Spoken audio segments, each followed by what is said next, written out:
সম্পদের দিক থেকে পুলিশের সাবেক মহাপরিদর্শক আইজিবি বেনজির আহমেদকেও ছাড়িয়ে গেছেন ঢাকা মহানগর পুলিশের সাবেক অতিরিক্ত কমিশনার হারুনুর রশিদ।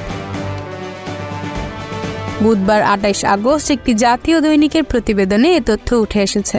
জানা যায়, ঢাকার উত্তরা, গাজীপুর, আশুলিয়া ও কক্সবাজারের টেকনাফে অঢেল সম্পত্তির মালিক তিনি। বেশ কয়েকটি বাড়ি, প্লট, হোটেল ও রিসর্টের মালিক তিনি। আশুলিয়ার নন্দন পার্কেও তার শেয়ার আছে। শুধু দেশে না, বিদেশেও তার বাড়ি আছে। দুর্নীতি দমন কমিশন বা দুদক সম্প্রতি একটি ব্যাপক অনুসন্ধান শুরু করেছে এবং ব্যাংকের হিসাব শাখায় নিষেধাজ্ঞা আরোপ করেছে।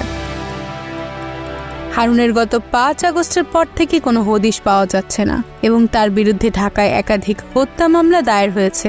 এদিকে যুক্তরাষ্ট্রের গোয়েন্দা সংস্থা FBI এর পরামর্শে হারুনের স্ত্রীর নামে থাকা ১,৫৩২ কোটি টাকার সম্পত্তি আটকে দেওয়া হয়েছে। পাশাপাশি মঙ্গলবার আদালত হারুন ও তার স্ত্রীর বিদেশ যাওয়ার উপর নিষেধাজ্ঞা জারি করেছে।